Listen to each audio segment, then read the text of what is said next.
Are you into fighting, MMA, wrestling, or are you just some sicko who likes seeing someone get fucked up? Then don't miss out on the Fightday Fanboy podcast. Fightday Fanboy episode 7, everybody. This is like the third time we've tried to fucking start this up. Peter Walsh, we're here with the fantastic Peter Walsh. I'm just going to let him know, I don't care. We're here with the fantastic Peter Walsh. Thank you for giving us your time again. We know you're a very busy man. How Tell me about it. How did I've the only Gold just Coast treat you? Well, I'm alive. Yeah, I'm alive. we survived. I've only just recovered. Really, we Yeah. really want to talk about it, but yeah, it's fucking rough one. And It's we've a got rough some scars to prove it, and it's, things that we're going to carry around forever. That was What a time! that tattoo, everything about that last episode as well, just such a hungover, pissed mess. Like it was a weird place between hungover and pissed where you don't know like where you are and you're just sort of in fucking like La La Land. You're in Narnia. You have no idea what's going on. Anyway, we It had was to a get a good time. bonus. Yeah, we had to get a bonus one in this week because our hero Tony Ferguson's fighting. So Peter mentioned it up. We couldn't go without producing that. You know, we had the hottest man, sexiest man of the year of 2020. The award. Don't know why Tony Ferguson never made that list. Just don't know why. Look, he's you couldn't really tell if he was a man, a senior, or a young boy. Is that fucking Aged somewhere between 25 and 75, Tony is, but no nevertheless, idea. he's a fucking stud. He's a fucking stud. Anyway, the award ended up getting awarded to Elias Theodorou, to the screen of many of us. Elias Theodorou is just ahead of the pack. You know, he got cut before everyone else got cut, so he's a trendsetter. He's a real trendsetter, fucking Elias Theodorou. I told you. Doesn't count, but if he's not in the UFC anymore, so I think we'll have to redo it. We'll have to, we have to take his award away. We can't take that award away from him. It's fucking, it's what he's pride and joy. Good on him, fucking I've been good tweeting at looking him prick. I've been tweeting at him all day, all week, trying to tell him, hey man, did you realize you received this award? No response yet. He's too busy He always responds. He's too busy trying to push his CBD onto me. I was like, fuck, I'll buy some, no worries. Just let me mail you your trophy. I'll mail you the trophy in exchange for some CBD. But anyway, yep. So the Gold Coast produced that exciting result. And yeah, but now we're back in action, sort of flying around. So I wanted to talk about a topic first of all, straight down to business. It's something that I feel like my hand's been forced to talk about. I know we sort of covered it a little bit before on the phone. Logan Paul and Floyd Mayweather has been signed for an exhibition fight. Not a fight, really, a spectacle. And in 2020 these days, especially with boxing in particular, it's sort of been used as like a secondary platform to push all these spectacles and these YouTubes and these YouTube stars and sensations coming through that. So, man, honestly, my question to you, Peter Walsh, is like, when do you think enough is enough? And do you think it takes one performance to derail this whole sort of, thing? Or do you think this train rolls on forever, this spectacle fight, this weird step cousin of the sport of boxing that we have now? Yeah, I don't know. It's strange what they're doing with it all, isn't it? Like we sort of spoke about it before, but look, it's fun. It's fun, but I see where you're coming from. Like, it's almost like a piss take, really. Like, imagine if, Logan Paul was to win. I know. What does it say? What does it say about the sport? Well, Yeah, you know what I mean? But for the time being, it's fun. It's like we were talking about before, like just celebrity matchups, and when Justin Bieber and Tom Cruise were going to fight, and I mean Mayweather is a professional elite athlete and probably the best of all time to fight a YouTuber. That's what it's sort of like, a piss take in that sense. But it's fun and it gets your mind working. It's like, everyone sort of, gets interested, gets on board. You're like, who could fight who, what could we do? I mean, the opportunities are endless, you know, and it does create that fun.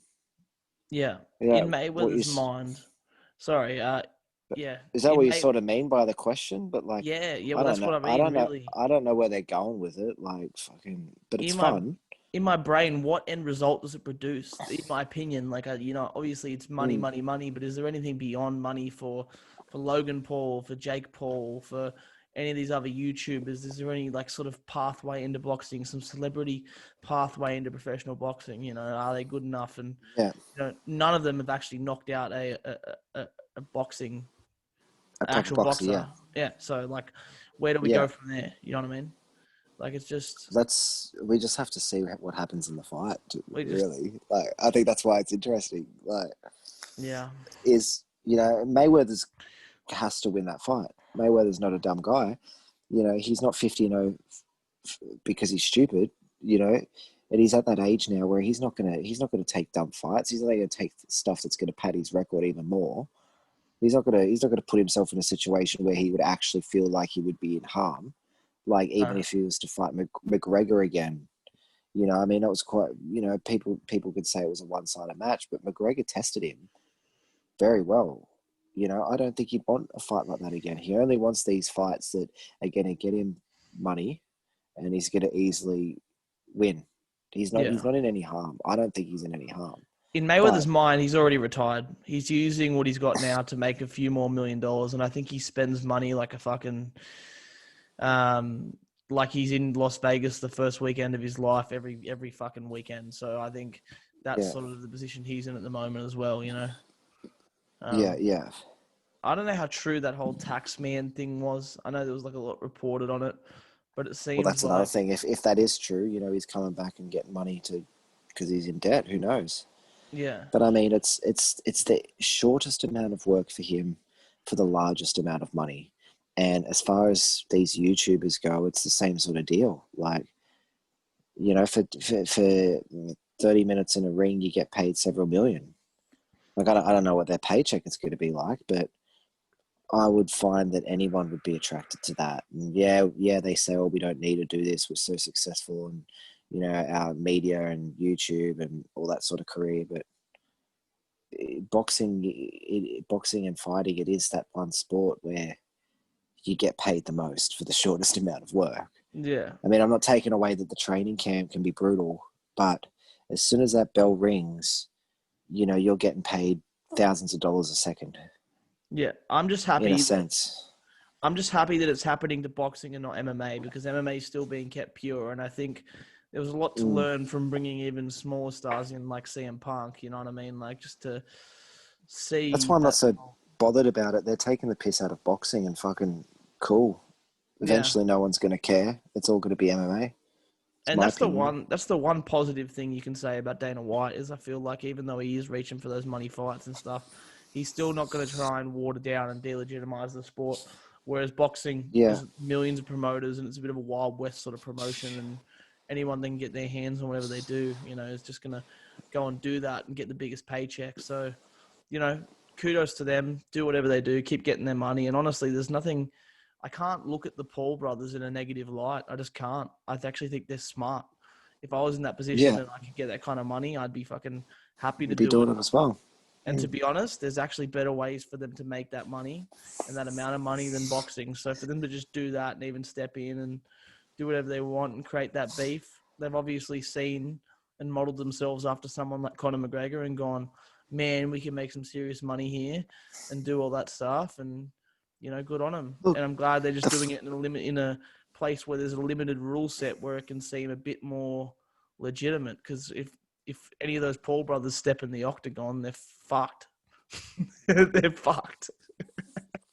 And look, the fights generate interest. I mean, sure, Mayweather and which one's fight? Jake. Logan's sure, Mayweather and Logan. Sorry, sure, Mayweather and Logan are fucking. I honestly, I fucking can't do it. They both look the same. I can't do it. No matter how many times we fucking talk about it, I will get their names mixed up. It just shows how much you you just don't care. And it's same with me too. I don't. Gives a fuck. But it does generate interest. I mean, I'd pay for the pay-per-view. I'd watch the fight. I think it's going to do the biggest numbers, like the other guy fighting Conor and fucking, one's fighting Mayweather, fucking big numbers, because Mayweather's going to bring a big number. You're getting the market from YouTube. It's going to have a lot of new fans watching the space that aren't boxing fans because they're following the guys on YouTube. So it's going to open up a whole brand new market. But to me, I don't know. There's so many better fights that I would be more interested in, like fucking Dylan Dennis. Yeah. And Dylan Dennis has got beef with one of them. I'm not going to say which one. I don't know which one, but he's got Jake beef Paul. with one of them. Jake Paul. That is fun. That is fucking fun. And Dylan Dennis is, fucking jiu-jitsu legend, master. But to watch them fight in boxing, that would be cool, because you know that he's leaving his realm and just going to boxing. It's not a grappling match. And he's, you know what I mean? That's more fun. Yeah. I think Mayweather's just going to fucking flog him. You know who also called Jake Paul out? Ben Askren. Yeah, I think I saw that. And Cejudo as well. Henry Cejudo, I was going to say. Yeah. See, all that shit is fun. Even it doesn't have to be fucking MMA, just fucking boxing. I would love to watch Henry Cejudo box. He was gonna box that. He's been calling out what's his name? Who's fucking real quick. Real quick. Boxer. Oh, Ryan Garcia. Yeah, Ryan Garcia. He was fucking calling out Ryan Garcia, and apparently he's training for that. Like, that's cool. That's interesting. That's interesting. Fucking Henry Cejudo boxing fucking anyone. Fucking Dylan Dennis boxing anyone. But I don't know. Mayweather. I don't know. You know what would make me respect Mayweather and like Mayweather a bit more? I already respect him as a business mogul, but if Mayweather to walk in, knock him out in 10 seconds, get on the mic and say, no more of this YouTube era bullshit. We're done. I'm going home. That's my last gift to the sport. Yeah. That is my last gift to the sport. Anyway, let's get off that topic. That's quite clever thing to do. I hope that happens. Let's jump on board with that gone in 60 seconds bet. Yeah, I know. I'll be so happy with that. Yeah. Happy. I mean, it's exhibition rules again, so we don't know if there's knockouts allowed or whatever the fuck. But Jesus Christ! It's just it's rough. It's rough, and it's $24.99. So that's in American prices. That's pretty good for a pay per view. So they sort of are really pushing to get like a good sort of number out of what they're doing. But let's digress. I can't be fucked talking. Yeah, well, half the business, half the viewers are fucking 14-year-old girls. They can't fucking afford $60 for a pay-per-view. Gotta fucking empty the dishwasher 7 times and sweep the yard to fucking get the $25. You know what I mean? Oh, fuck it. That could be a reason why. Yeah, that's the reason why. It's early bird pricing, so they want to get 1 million pay-per-views. After 1 million pay-per-views, the prices go up. So it's smart business. It's not. Yeah. It's not really great fights. So it is what it is. Yeah. Before we get into the breaking down 256, because I really want to break down 256. That's why we're here. This fucking card is fantastic. I want to talk quickly about some of the cuts. Now, we've got 2 notable cuts, and usually obviously the big stars make the press first, so there's a lot of names that have been cut already as well, but the main ones these people like stars cut from the UFC. The main ones right now is Rumble Johnson actually signed back to the UFC to see if he can get a fight at light heavyweight and was training for something, got cut. Now he's mutually agreed to Bellator. Yoel Romero as well. So I'm not sure if Yoel Romero is that far done in the deal yet, but Yoel Romero is also looking like he's going to Bellator as well. So what's your first thoughts on that? It's a shame. I wanted Yoel to go to bare knuckle boxing. I wanted Yoel Romero to go in there and clean up those fools. Oh my God. With his fucking 40-year-old bare hands. I wouldn't want him to touch. Oh, fuck. I would imagine being in a just the thought of being in a bare knuckle boxing fight against Yoel Romero makes me want to cry. I'd rather jump off a bridge and test my luck. You'd rather stick your face in a mousetrap. I'd rather stick my face in a mousetrap. At least we can get through the pain a bit quicker in terms of that. Like. Yeah, no, that's look, fucking. I guess it is what it is. Like it goes to show how serious Dana takes his promotion. Like he doesn't want to keep these guys around because they are getting old and stuff like that. Yoel Romero is still a star. He is still a top 10 guy. He ain't going anywhere, and he could stay in that division for another fucking 10 years and be 55 and still fighting the top guys. You know what I mean? He's a fucking. But I could see where Dana has a strict reputation to uphold. He wants to keep the best of the best in there, and the younger. Like I'm afraid it's going to happen to Cowboy as well. I don't think Cowboy's been cut, but at the end of Cowboy's last fight, Dana was like, I think it's time for a discussion. Yeah. Pretty much saying, I've got to sit down and I've got to break Cowboy's heart. I've got to tell Cowboy he can't do this anymore. But I respect that about Dana. But I guess these smaller promotions, they just fucking take what they can get because they're stars. Dana's also pushing his narrative as well. You got to remember that. Dana is paying these guys ridiculously less because they're young fighters and they're still they're not signed to lucrative deals like Yoel Romero was, or like fucking Rumble Johnson would have been, or maybe a Tyron Woodley or a Cowboy. So there's also part of that narrative there that makes Dana look like the good guy. But to be honest, there in some lights, in some respects, he is, he's banking a lot on the constant revenue from ESPN. For him to do, they signed on for 45 fights a year or something crazy, cards a year with ESPN, so they get that direct fucking revenue from that. And now they're on a subscription-based service. That's the way they make their money. But the problem is with that is that when you start and go around, when you start to get looking at these cards that are on ESPN and they start drawing record low numbers like Teixeira and Santos did, it does sort of damage the sport and it does damage the contract. And I don't think people talk about that enough. People just think they're so secure in their money or whatever. And I'm not saying the UFC is going to go out of business, but at the end of the day, they've still got to be setting, trend upwards in ratings and stuff like that. So I don't know. Yeah. I don't even know how to really process that, but to be honest, I don't think. No, it makes sense. I just wouldn't have thought. I thought Yoel would be the kind of guy that would be worth everything. You know what I mean? Yeah. Yoel Romero would draw money. Fucking oath. Cuban Americans, being friends with Masvidal, all that stuff. He's gonna draw money. He's gonna draw money. He's gonna make money for Bellator. Yeah, he will. And Bellator's in a good position where they can finally start having some good stars. Because honestly, I reckon Yoel Romero is still right up there. People say, he's 45 or 43. He must be on the back nine. But to be honest, he's fucking. I don't know whatever they drink in Cuba, but that fucking water is filled with fucking just a fountain of youth over there. That cunt looks fucking 22. You wouldn't be able to tell if he's 22 or 100. You know what I mean? You listen to Joe Rogan talk about him on several podcasts, and he's a freak. He looked the same as he does now when he was 18 and wrestling professionally, and he had the exact same body, and he still fights at the same weight.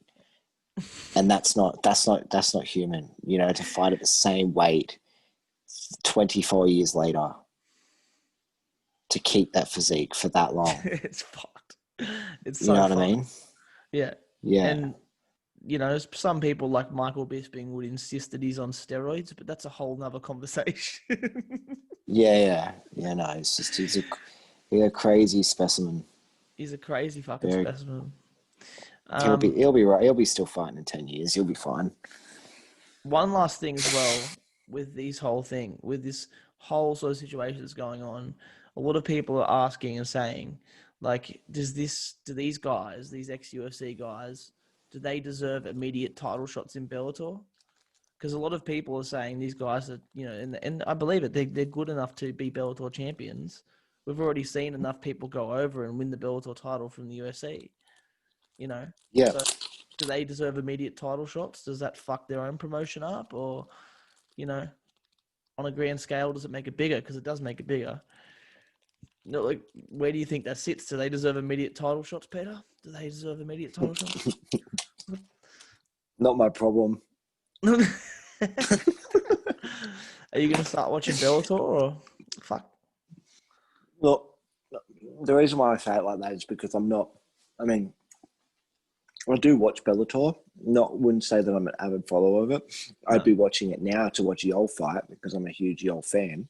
But in my opinion, he does. Like, I mean, he's been the top guy in his division for so long. He's never quite been. He's been an interim champion, but he's always been up there. He's a main event fighter, and he's definitely get a title. Like, yeah, I think he's definitely worthy of a title shot straight away. Yeah. But again, it's I don't know much about Bellator. It's their decision to make. I think he should. Yeah. I think he's better than those guys. You know what I mean? The UFC is the ultimate fighting championship. And it's been proven that the best guys are generally in the UFC. Yeah. 100%. So, and then does Woodley end up in Bellator? Who the fuck knows about that? You know, that's a whole nother fucking kettle of fish there.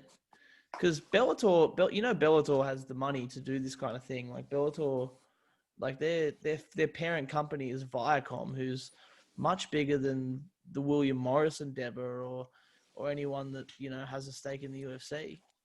Like they can pay them $1 million a fight. You know what I mean? So they're in a very unique position. Yoel's already loaded, isn't he? Yeah, he got that fucking that lawsuit. Yeah. They tried to claim that he was steroids, and then he got a payout for a tainted supplement, and it was like 200 and something million or something. Yeah, it was a crazy number. Which is I can't remember the number, but crazy number. Which is just ridiculous. Fucking, what are you even doing, cunt? Just fucking go and retire on an island. Nah, he's a born fighter, born and bred fighter, and he needs something to do. I think he's one of those people. Yeah, 100%. And I'd love for him to go and win a Bellator belt. That'd be good. Fucking hectic. I think that's all he wants, hey, and then he might consider fucking retiring. Well, he never got to the UFC strap, so like, you know, I mean, to win a Bellator strap, he might consider it just as good. Yeah. Yeah, 100%. But yeah. Without further ado, let's break down this card. Let's do it. The best card we've had in a while, actually. Oh man, this card is. You remember when Dana gave that speech about how he's all about the young fighters and the card's so insane from like 2 weeks ago? Yeah.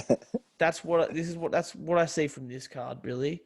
Like, aside from also having the big fight, it's got a mix of everything. You've got a few young people making their names and a few young people with a lot of hype. So, like, at the end of the day, you know, I'll get to it later on, but there's one. I'm going to steal your segment for this week. There's one bet of the week that we all should be making, but I'll get to that later on. Do tell. Just give me a taste. I'm gonna leave you at that. All right. I know it's easy money. All right, it's easy money. That's all I'm saying. But think about the card this week. All right, we got some ridiculous people in all fights. You've got that Cyril Gane Junior Dos Santos fight, which was cancelled originally, and now it's been rebooked. So now it's almost like it's like these gifts double hyped. They're being re-gifted, you know what I mean? They're being passed on and passed forward. So that fight's going to be awesome, and that kicks off the main card. So when you think about that, that's Dana's hoping for a KO, a fucking big heavyweight KO, because that always gets people in the fucking right mood for the fucking rest of the card. Yeah, of course. Yeah, 100%. Nothing like a heavyweight card. Nothing like a heavyweight KO. Like, it's the same thing with the Ty and the Struve thing. Like, after that happened, it's like everyone's like, fuck it, let's go. Have you seen the Kane Junior odds? Yeah. Have you had a look at? Yeah, I know. Crazy. That's a bit crazy. That's another one. That is another one which we sort of, you know, you can hedge your bets in the right way. And there's 3 fights, which I believe, you know, not necessarily paying the best money, but they actually have the best in terms of like underdogs. There's 3 underdogs that I think will probably take this out. Could I guess them? Yeah, guess them right now. Okay. Cub Swanson. No. Oh. But yeah, actually 4. Stop there. Go on. I thought I'd fucking get them all. All right. Well, let's try and let's break this down for what it is. Is Junior one of them? Junior is one of them. Yeah, Junior's one of them. Okay. Junior's paying $4.20. It's crazy. Junior's ridiculous to me. Daniel Pineda as well is fighting on this card, who's an awesome fucking athlete. Yeah, so he's fighting Cub Swanson. Fighting Cub, yeah. But looking at that, it's definitely not the way it's been portrayed. But I think Daniel Pineda can get it done. I definitely think he can get it done. But I don't think that Cub Swanson should be an underdog. I don't think that I would have them as even money, really. Yeah. No, 100%. You got Mackenzie Dern fighting as well. Actually, what I wanted to before we break down this card, let's just do the top. We'll do the 5, but I want to focus on 3 fights. But before this, I'm gonna fucking get my fanboy balls out here, because next week, the week after this card, you've got what I reckon is the best booked matchup in fucking the UFC this year, and it's a simple fight, but Michelle Pereira is taking on Chaos Williams. Yeah, that's a sick fight. That's a fucking sick fight. I didn't even know about that. Dude, that is dope. It's a fucking sick fight. Imagine Michelle Pereira's just doing one of these fucking cartwheel and gets kicks fucking bang. I mean, I'm not wishing that upon anyone. Whatever works, I'm happy. Michelle Pereira, he's fucking good though. He's fucking good. He's real good. Really good fight. Yeah. I don't think he's going to be dancing around in that fucking ring, not with chaos in there. But think about this though, right? Like with this card, we'll see what happens with that fight. We'll break that down when it comes to it. With this card, think about this. Before we actually break this shit down, we have talked about all these fights already that I'm excited for, and we haven't even talked about the Tony fight. I know. Before I'm gonna introduce you to my first this bet of the week in the first fight that we break down. So you've got Rafael Fiziev taking on fucking Renato Moicano, and Fiziev's the favorite. Fiziev's 8-1, but he's been stopped before, and Renato Moicano is a ridiculous veteran. That's my first dog. Like, what? Yeah. What's going on here? Like, I understand what you're saying. He's a points fighter, but Renato Moicano is a fucking beast. Mm-hmm. This guy's. I agree. I've seen the odds for that too. I'd be putting my bet on Moicano. Yeah, me too. I mean, Moicano's 3 of his last fights. I mean, I think he's only won 1 of his last 4 or something. I can't even remember off the top of my head. But his fights have been against Jose Aldo. Like fucking killers. Yeah, I know. Who's this guy? I love it when they throw in these newbies and make them the favorites. It's like, and then they come in and just get fucking schooled. It always makes you question, like, is this something that we don't know? But I feel like, there's a lot of, look, man, there's just a lot of people that aren't really focusing on it the right way, I don't think. Yeah. But yeah, man, I got Moicano in that fight all day. All right, guys, we just had a bird try to stop our show and interrupt Peter Walsh. I don't know if you hear the in the background. It was pretty. It's called a curlew. It's called a curlew. It's a Queensland bird, apparently. It's called a curlew. Oh, they're fucking stupid birds. They're like the fucking ibises of Queensland. Night ibises. The night ibises. Yeah. The twilight ibis. Fucking trash birds, eh? Fucking trash. Fuck, let's talk about this is my other dog, and we'll just fucking go straight into it. Kevin Holland and Jacare. Now Kevin Holland's been looking real fucking good. This is interesting. I'm interested to hear your take on this, because obviously you're talking about underdogs. So yeah, well, I agree. Jacare is paying $1.93, so it's not really a dog, but he's like even. It's almost even Oh, money. so he's been backed then, because when the line first opened up, when I looked at the start of the week, Jacare was 220. Well, that's what I mean. And So like, some people are thinking similar things, and they've jumped on him when he was high yeah, and it. put big money on him. I love Kevin Holland, all due respect, but there's a simple saying that my mother always told me, and it's she always said to me before she tucked me in at night. She said, "Don't sleep on the alligator, or you sleep with the alligators," and that's just what's going to happen to Kevin Holland if and a lot of people's money, if this happens, because I do believe Jacare can win this fucking fight.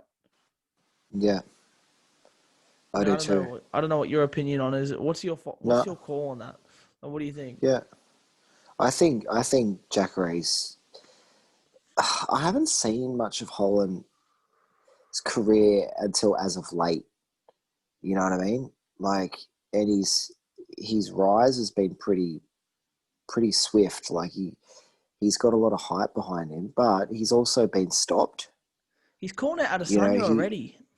he doesn't have the best of records, No, and he does have a lot of flaws in his game. I mean, so does Jacare, but Jacare's only lost against top five guys for a long time. yeah, no, Yeah, he's lost to Whitaker. Yeah, he lost, to Hermanson and stuff like that. But these guys are fucking. They're on far beyond Holland's level. You know what I mean? yeah, no, I dude. mean, Kevin Holland gets it done. Well, then it does put him in that space as to be a potential title contender. 100% it does. But I don't see him winning that fight either. I don't No, see him winning that fight. I see Moicano winning as well. I see Cub Swanson winning. I think I think that's going to be a close fight. I think that'll be a decision fight. Him and Pineda. Um, they're both veterans, but I don't know why Cub's an underdog, and I don't know why Dos Santos is fucking Dos Junior. Santos, Junior. Fucking, I don't know why Junior's fucking such a big underdog. Yeah, it's ridiculous. It's Yeah, crazy. yeah, Kane's probably going to win. Probably will, but not $1.20 to No, $4 something. no, it's ridiculous. It's ridiculous. Yeah, I sort of look at this fight as I like think this is the only odds that are right on the card is probably Ferguson and Charles. all my Christmas present money has been sent this week, and I'm hoping to get some sizable returns. So, to be honest, Fucking oath. to be honest, Fucking oath. It's no about one's time we won something. no one's getting gifts if the favorites get up. All right, fucking no one's getting gifts. Just Yeah. spend it all through. I'm fucking might as well fucking 100%. spend all my money on Flight Center shares or something if this doesn't fucking work out. And it never does with the UFC. It never fucking does. You're never fucking getting your money back in the UFC. Always something goes wrong. And actually, that's a good Are segue. we That's a good are we segue. gonna have Pete's Bet of the Week segment tonight? Yeah, let's do it. Let's fucking real quickly. Beautiful. Right now, let's We'll fucking do. play it. All right, let's go. All right, if you're MMA fans, then clap your hands. If you're feeling down, if you're feeling bleak, then now it's time for Pete's Bet of the Week.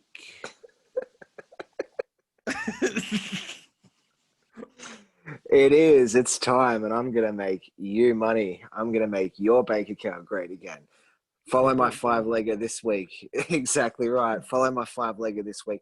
Could be a more legger, but I was pretty confident on these five. I've got Billy Quarantillo. He's just looking unreal in his last fight against Spike. Oh, I think he's had one other fight, but he's just looking like an unstoppable tear right now. So I've put him on the head. Then, as per our conversation before, I've got to go with Jacare. No, I'm only confident about on the head with that. It could be points, it could be KO, but I'm just playing this one safe. I And agree. Moicano also on the head. I think you said definitely a cable KO, which if you wanna bet the money for some bigger odds, if you want to bet the money for some bigger odds, you can maybe do that. But I'm just going on the head, safe bet. Then I got Ferguson, only because it's a 3-round fight. I'm going to put him on points. Ferguson's the kind of guy. Ferguson's the type of guy to win on points if it's a 3-round fight. Yes, 100%, 100%. And I think I think Tony is going to win. I might be doing a separate bet for a submission. I just have this strange feeling Oliveira's going to take him down and regret it. And I know they're both grappling artists. I just feel that Tony Ferguson's just that little bit better everywhere. If he does get a KO, I think it's going to be a bloody KO. He's just going to slice Oliveira up into pieces and leave him a bloody mess in the later rounds. And I don't know. I think on this one it's just points because considering it's a 3-round fight. And then I'm going Figueiredo KO. I think Figueiredo's going to blast him out of this planet in the first round. I really do.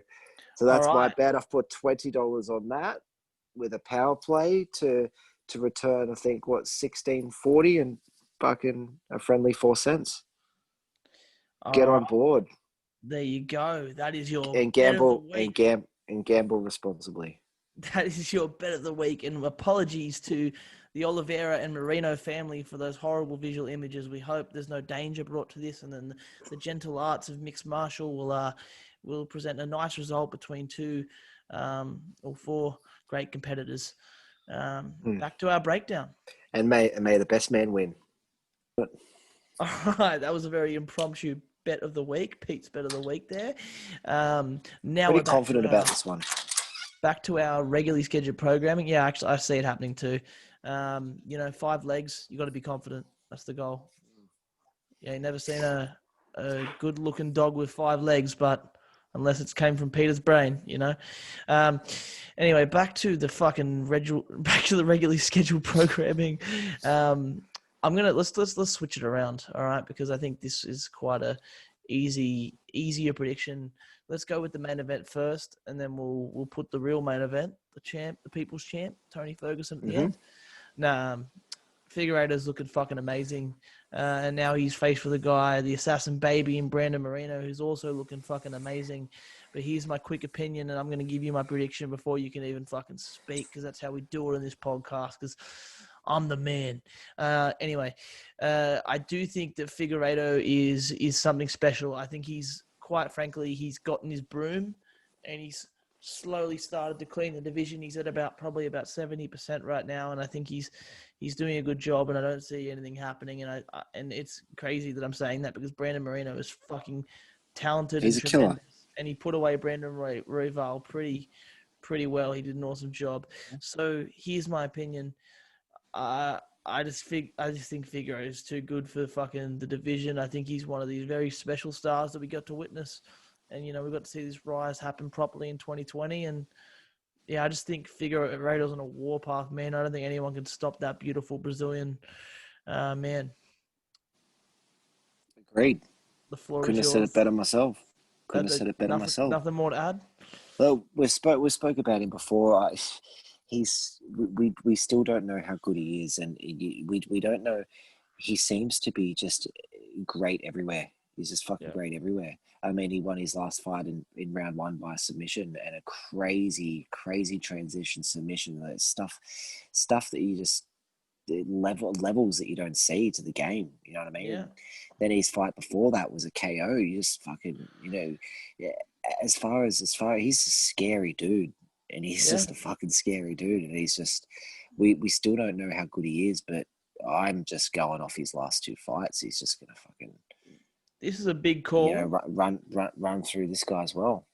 Because Mighty Mouse was such an amazing thing to the sport and one of the greatest of all time, easily hands down, should be in that top 5 conversation, guaranteed. But I believe, right now what we're seeing is the early makings of someone who's, revolutionizing the game and the division, like Mighty Mouse did. And he's doing it in like a scarier fashion as well. So exactly right. And the division needs him so much, he's so great for the division. You know what I mean? Yeah. And speaking of a weird blend of scary and fashion, Tony Ferguson is taking on Charles Oliveira. This is the one that everyone's looking forward to the most. I don't think anyone. Here we go. Here we go. What more can be said? Let's just wrap Tony this one up beats now. Khabib and Charles. Yeah, Can't spell, but it's on me, mate. I agree. And the thing, yeah, man. Look. I three. We get to see third round Tony, and it's almost a rarity, to see 3-round Tony. I mean, I know we've seen him before, and even recently. But the thing is, with 3-round Tony, he's a true weapon, and I do think that, like, while you were saying submission before, I do believe that what's going to happen in this one is Charles Oliveira's skilled enough, I reckon, to go the distance with Tony Ferguson, but to handle that pressure, I think Ferguson's going to come up on the scorecards. That's my personal opinion. You know what they say? You're only as good as your last fight. And these two guys' last fights are vastly different. Yeah. Like Charles was coming off an impressive submission over Kevin Lee, and Ferguson lost his last fight, They say you're only as good as your last fight, but I don't know. You look at it from a Tony perspective, and he was meant to fight Khabib, and Gaethje taking that on short notice, so it wasn't planned for, stuff like that. This is an easy fight for Tony. He's only been fighting in main events, and it makes a big difference, I think, when you're not in that head spotlight. And I think he's going to come in fresh. Mind you, remember in his last fight, he also did a weight cut fucking 2 weeks before. Yeah. And I'm not saying he didn't show up in that fight, because Tony is a fucking warrior, and I don't think his cardio had anything, to do with it or anything, because his cardio is immaculate. But you could just tell in that fight with Gaethje, he was drained. He was mentally drained. 100%. And I think that doing that weight cut and everything before, like, it contributed to his downfall. I see Tony as being a little bit better everywhere than Charles, but Charles is nobody's fool. He's won his last 7, and I think before that, Tony had won his last 11 or something. They're both on this crazy. If we rule out the Gaethje loss, and mind you, he was a heavy favorite in that. If we rule out that, they're both on crazy win streaks. Yeah.